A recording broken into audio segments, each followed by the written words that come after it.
So in this video, we're going to cover statistical inference and how we use null hypothesis significant testing to examine sample data. I'll go over real quickly the differences between research designs, commonly used research designs that we use in kinesiology, as well as the differences between statistical and clinical significance.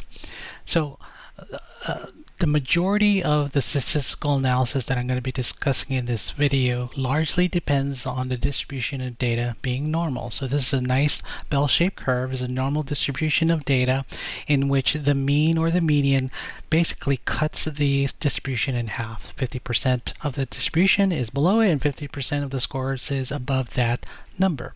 However, in reality, the distribution may be skewed one way or the other. So for example, here on the left, the median is greater than the mean because the lower half of the scores right here tends to pull the mean in the negative direction or in the left side direction. So we call it negatively skewed or left skewed data. Over here on the right, the median is less than the mean because the scores over here, the top scores over here on the higher end of the scale, tends to pull the mean towards the right or in the positive direction. So hence we call that positively or right skewed. The degree to which the distribution is skewed ultimately determines how normal that distribution is. Why is that important? It's because, as I mentioned earlier, the paradigm under which the statistical tests that we are going to be covering and using for the most part in research largely depends on the distribution being normal. Now, what we just did there, we used a histogram, we looked at the skewness, we could also look at the kurtosis on the shape of the curve to determine whether or not it's normal. We could also use numerical methods such as the Shapiro-Wilk test, which is a commonly used technique that's available in SPSS or R or SAS, and that gives us an indication on whether or not the distribution of our data is normal. So that category or paradigm under which the statistical test is performed is called parametric statistics, and it's based on the assumptions that the distribution is normal, that the data, the variances in the data are equal, and the observations are independent. As an aside, there are techniques that do not depend on the assumptions of distribution, of normal distribution, such as what we call these non-parametric techniques. I'm not going to cover that in this particular video. I have a separate video for that. So as I mentioned earlier, the way that we can assess the normality of curve is to look at the skewness and kurtosis, or we can use a numerical method to determine that. So what is inferential statistics? The word inferential implies that the test that we use, the statistical test that we're using, infers something about a certain population. Let's just say I'm interested in runners, some attribute of runners, whether it's BMI, their VO2 max, their heart rate, and the best way or the most complete way to examine these attributes in these runners is to collect data on every single runner in the population, which obviously is implausible, if not impossible, right? But the scores or the variables that we measure from that population, we call that a parameter, right? From a statistical perspective, we call that parameter. More often than not, however, is we draw samples from that population and then we make these statistical inferences on what that population is doing based on a statistic that is measured and analyzed in that sample. So throughout this video, I'm going to use an example of comparing running times, more specifically mile times, while running a cushioning shoe versus a stability shoe. And these are samples of, I believe I have a 10 per group. So it's only 10. We draw a sample that we hope what we're seeing in that sample in terms of the behavior in the scores or variables that we're measuring is what the population is doing. That's why it's called inferential statistics. And you'll see a number of texts that use different mathematical symbols to denote, for example, the mean, the standard deviation, or the correlation. So this is what's used typically in the population parameters. And for the sample statistics, these are the counterparts: mean, standard deviation, and correlation.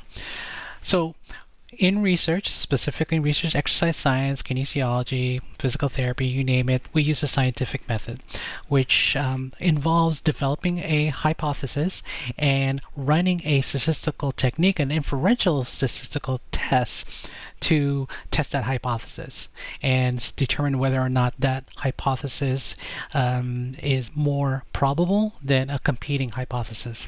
Hypothesis is simply a statement of presumed relationship between variables, and you as a researcher, as a clinician, as a coach have your hypothesis that you either induce from your own observations on the field or on the court or in the clinic, or from available research, from available data that's in the current literature.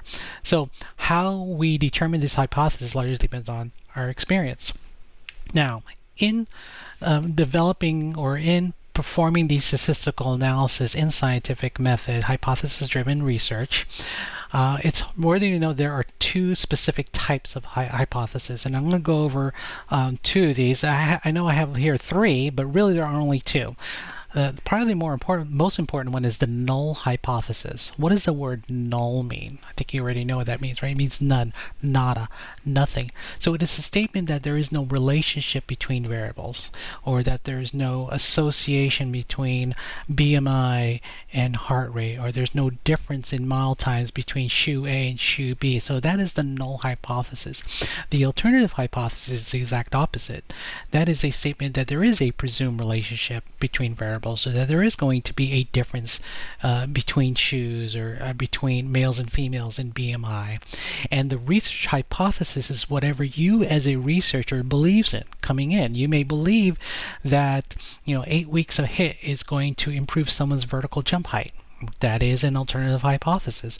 Or you believe that there is no difference between ketogenic and paleo diets on someone's body composition. That is the null hypothesis. So research hypothesis, although it's more common than not that the research believes in the alternative hypothesis, but there are cases in which the null hypothesis may be the one that the researcher selects. So it largely depends on the context. Okay, so we're going to cover how we statistically test these hypotheses, and specifically what we're testing is the null hypothesis. So there are a number of different inferential statistical tests in which we're trying to infer what the population is doing based on a sample that's drawn from that population. And it answers the question of does the effect or the treatment, for example, exists in the population from which that sample is drawn? Is it real? Is that effect real, or is it something that happens by chance? And the probability of observing the inference in our sample is known as a probability of error, what some people like to call the p-value. Actually, it's known as the p-value. And so it tests whether or not, or I should say, let me rephrase that. It gives the likelihood that the outcome that we get from our analysis exists in the population, assuming the null hypothesis is true. The best way to describe this, and I know that's a lot of information and it's pretty difficult to visualize, so let's go over an example here. So as I mentioned earlier, I'm looking at two groups of runners. One group of runners wears a cushioning shoe, while another group wears a stability shoes, and I want to compare mile time. So this is a running study, and the question is, does running shoe type, cushioning or stability, affect mile times? So in this case, running shoe is the independent variable and mile times is the dependent variable. By design, I randomly assign all these adult runners to two groups, 10 in the cushioning and 10 in the stability. The null hypothesis is simply that running shoe has no effect on mile times, or that mile times do not differ between cushioning and stability shoes. The alternative is that they do differ, that mile times do differ between runners who wear cushioning versus runners who wear stability shoes. So once you run the statistical test, and I'll go over the types of tests that we use later on in the video here, it'll provide you what's called a p-value, which is the probability of error, or the probability of observing a result that is either as extreme or more extreme than the result that you found in your study if the null hypothesis is true. Okay, that's a lot to kind of absorb right now, and then it's a little abstract and hard to visualize. The way you can think about it, remember, This is sample statistics. We're basing what we believe is happening on the population on the data that is analyzed in our sample. This is a sample of, for example, 20 runners. So if there was no effect between groups, or there is no relationship between variables, that's the null hypothesis. If that null hypothesis is true in the population, what are the chances that you will observe a result that is either as extreme than the result you get in your sample or more extreme than that? That's what the p-value gives you.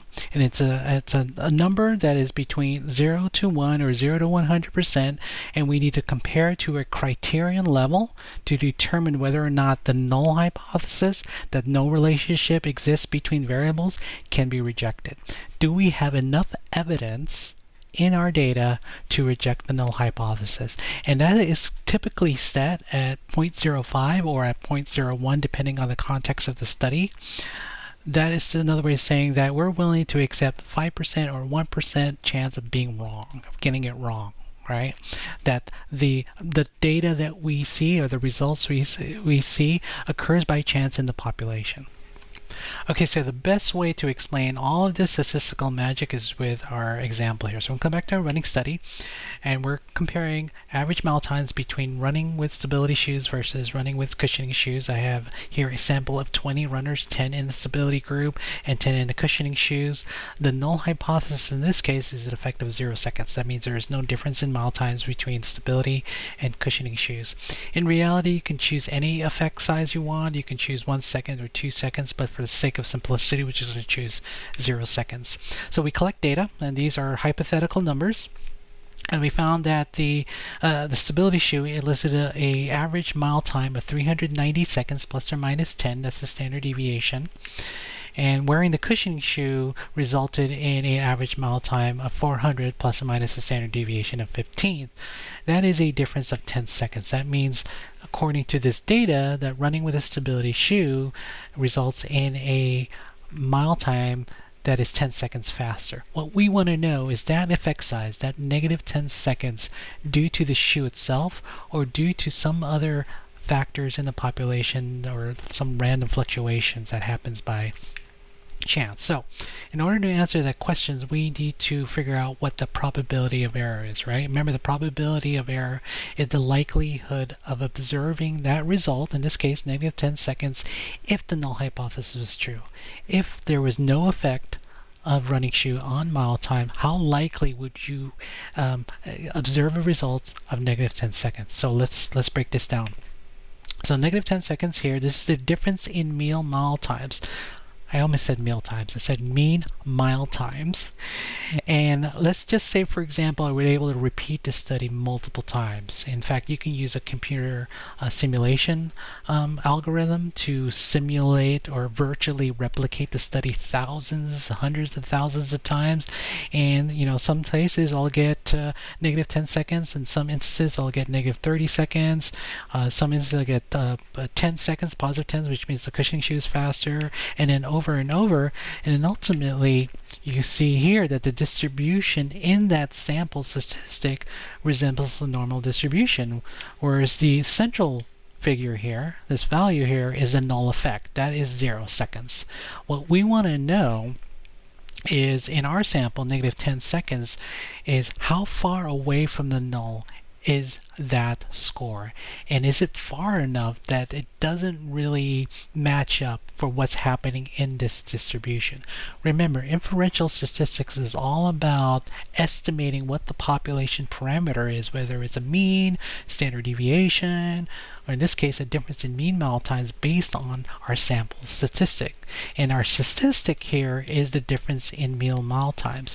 And because I have the distribution, every time that we sample data from that same population, we do so with a certain amount of error, with a certain amount of variability. And the variability in a statistic is known as a standard error. Now, real quickly, I want to show you this. That I'm sure you figured out by now that a negative number in terms of difference in mean mile times means that the stability shoe is faster, and a positive number represents that a cushioning shoe is faster. I think that's pretty straightforward. So as I mentioned earlier, standard error is a variability in a sample statistic. In this case, our sample statistic is a difference in mean mile times. It represents the fluctuations in our statistic, in this case in a difference in mean mile times that is due to chance. Remember, we're sampling data multiple times. If we were to do so, we would do so with a certain amount of variability. That variability can be measured what's known as standard error. It is a theoretical construct because the only way to really measure that is if we collect the data on every single runner in the population. It's not going to happen. So we can use a computer simulation to estimate a standard error, or we can use a mathematical formula, which fortunately, the mathematicians already came up with a formula for looking at two groups with have standard deviation and a sample size. So depending on which class you're taking with me, I may or may not have you calculate the standard error manually, but you can see here it's pretty straightforward. It is a function of the square of the standard deviation within each group divided by the respective sample size. You add those up, take the square root, you get a standard error of 5.7 in this case, right? So that represents the error in which we're sampling the statistic, which is the difference in mean mile times between the two groups.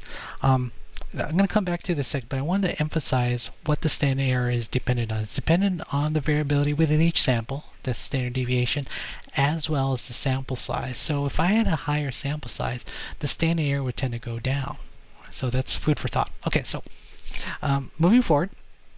Now, in order to get us the probability of error, the p-value, if you're using a software tool such as SPSS or R or SAS, the p-value is automatically will be provided for you. So if you're in my undergrad, you don't have to do any of this manual math, if you will, but it helps to understand how that p-value is extracted based on our sample data. So what I show you here is the t-distribution, and it's essentially the same curve that I just showed you that resembles a normal distribution here, but it's standardized by the standard error. So again, stability shoe is represented by a negative number. The cushioning shoe is faster when it's a positive number. A t-score is a standardized score for the difference in mean mile times in functions of the standard error. And it ultimately provides us the probability of observing a result of negative 10 seconds when the null hypothesis is true. So take a look at the formula here. It's really straightforward.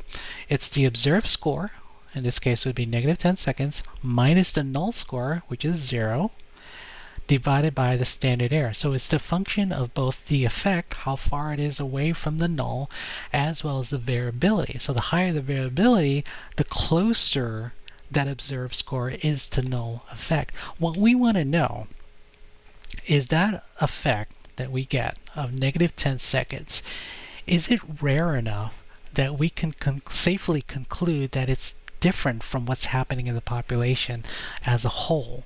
Right? Is it far enough away from the null effect of 0, the null value of 0? And that can be determined by this t-score, that's the t-distribution score here. So I plug in the numbers.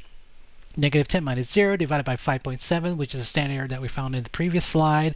And I found that a score of negative 10 seconds in this sample is 1.75 standard error units below this null value of 0. Is that statistically significant? Well, I have to look it up in a t-table. Let's call it t-table, based on the degrees of freedom in our sample size as well as this t-value. And what we found is the probability of error, or p-value, is 0.057. What that means is that in our results here, we found that there's a difference of negative 10 seconds. That means stability shoe is faster by 10 seconds at least. So we think the probability of observing that result in our sample, or in a sample that's drawn from the population in which the null hypothesis is true, is 5.7%. Another way you can think of it, and hopefully this makes sense, if running shoe has no effect on mile times, the chance of getting a result of negative 10 seconds or faster is 5.7%. what we want to know, is that enough evidence for us to reject the null hypothesis that there is no effect on mile time? We have to compare it to something. So we compare that to what's known as the alpha level, as I mentioned earlier. And in this case, we use an alpha level of 0.05, which is defined a priori, which is just a fancy word of saying that it was done before data was collected. And because 5.7 is obviously greater than 5.0%, we have to conclude that we do not have enough evidence to reject the null hypothesis and conclude that there is no statistical significant difference between stability and cushioning issues in average mean times. Now, does that mean that they really have no effect? No, it just means that according to our sample, because of the uncertainty and because of the sample size, the probability of observing that results of 10 seconds in another sample that's drawn from the same population in which the null hypothesis is true is only 5.7%. If we were to collect the data and perhaps increase the sample size, we may actually find a p-value lower than 0.05. So this is a perfect illustration how, in terms of significant testing, the only thing you can really answer is the likelihood, the probability of observing or making that observation if the null hypothesis was true in the population itself. Now, why is this all important? When we set our alpha level, what we're trying to do is minimize what's known as a type 1 error, which, the analogy that some people like to use is a false positive. When you're saying that there is an effect when in reality there isn't. When you're saying that mile times differ between running shoe, between stability and cushioning shoe, when in reality they don't. And the way you control it for that type of error, that's called a type 1 error or an alpha error, is by setting your significance level or alpha level low enough where you minimize the risk of committing that type of error. So that's how researchers would do it, and in fact the way you would do it as a researcher is you set your alpha level prior to collecting data. The other type of data is what's known as a type 2 error, and that's the other way around, when you're saying that there is no difference between groups or that there is no relationship between variables when in reality there is. That's called a type 2 or beta error, or what some people like to call a false negative. That's more in line when to what I call or what I cover in statistical power analysis, and that determines the probability of finding a result of significance. So anyway, that's for a separate video. So the overall process in which we conduct a hypothesis-driven research study in terms of inferential stats is we develop a research hypothesis about some relationship between variables. This could be association between variables or differences between groups. We always state the null hypothesis. In fact, the null hypothesis in any research study is the status quo. What we're trying to do with our data is determine whether or not that null hypothesis can be rejected. It's kind of like going to court. You presume innocent until proven guilty. Right? So same thing. Do we have enough evidence in our data to prove or to confidently state that the null hypothesis can be rejected? Once you have a null hypothesis, you obviously will have an alternative hypothesis that there is some relationship between variables or differences between groups. You gather data, you analyze the data, and then you make a decision on the probability of observing that result that's either as extreme or more extreme as the one you observe in your sample, given the true null hypothesis, right? That's what that p-value gives you. Okay, what type of statistical tests do we run? I save the details on each one of these tests for a separate lecture, but it largely depends on the independent variable and the dependent variable, the types and the levels. You can see here the number of different types of statistical or inferential statistical tests. If you got both variables that are nominal or categorical in nature, we use a chi-square. If we're just comparing two groups with a dependent variable being continuous, we use a t-test. If you're using the same group tested twice, you use a dependent t-test. And in more than two groups, one way and over is just one factor, two way and over you have two factors. Anyway, all of those details are highlighted in a separate video. when you are in a position to design a study, you want to formulate your hypotheses, you want to formulate the variables that operationally define those hypotheses, determine whether or not they're nominal or continuous in nature, look at normality of the distribution of the data that you've collected, and then determine the type of statistical tests that would be appropriate in testing that hypothesis. So I have here kind of a decision tree that we use in statistics. You don't need to learn all this right now or memorize all this. This is purely for your own reference.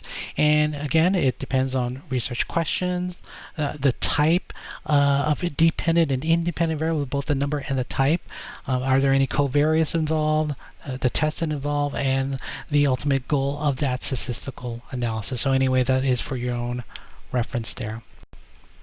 So what are the common research designs that we use in kinesiology? Well, this is probably a common one. Looking at the relationship between variables, looking at the relationship, for example, between BMI or BIA and BODPOD in measuring percentage of fat-free mass or fat mass, right? Predicting a variable. Predicting VO2 max based on heart rate, age, gender, weight. I'm sure you've used skin folds, for example, to estimate someone's body composition. That is an example of a regression. Looking at differences between groups, between conditions, as I mentioned, independent t-tests and dependent t-tests. If there are more than one groups or more than one time point, then we use what's called an analysis of variance. For example, measuring hamstring flexibility between basketball, volleyball, and tennis players. You use a one-way ANOVA. You can use between more than 3 conditions or 3 plus conditions. That's a one-way repeated measures ANOVA, where we're just looking at over time. Say, for example, looking at hamstring flexibility week 1, 3, 6 in a 6-week Pilates program. Or we can use a multifactorial ANOVA, where you have more than one independent variable.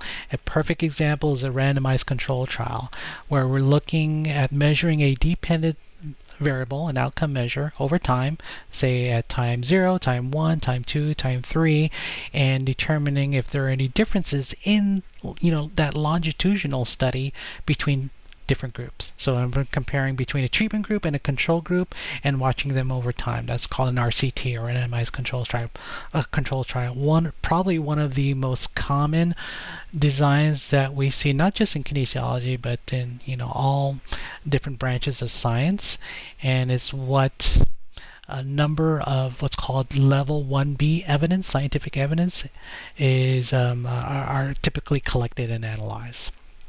So real quickly on p-values, it's very important to note that not to overvalue p-values. They're only as good as their interpretation, and unfortunately they often get misinterpreted. What I have here is a list of characteristics of p-values that is defined by the American Statistical Association. This range from p-values can indicate how incompatible the data, the observed data, is with the specified statistical model, in this case the null hypothesis. And the rest of this is some of the common misinterpretations of p-values. Do not measure the probability that the study hypothesis is true. That's the alternative hypothesis. Nor do they measure the probability of the data happens by chance. Very important distinction. I often find students say that the p-value gives the probability that what you say happens by chance. No, it gives you the probability of observing a result that, if the null hypothesis was true, actually occurs if you were to repeat that study multiple times, right? As we covered that.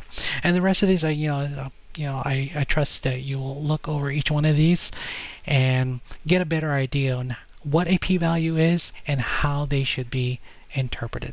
So that being said, we talked a lot about statistical significance, but statistical significance does not necessarily mean clinical significance. What I mean by, is the data you're getting, the results that you get from your study, clinically relevant, clinically meaningful? So the p-value doesn't tell the whole story. As I mentioned, it just gives you the probability of an observed effect.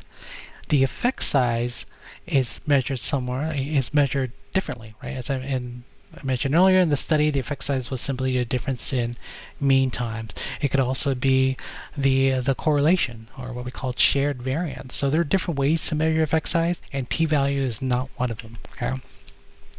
Another thing too is that studies that have high sample sizes tend to result in small effect size being detected. In other words, you can reach statistical significance, where p is less than 0.05, if you have a high enough sample size.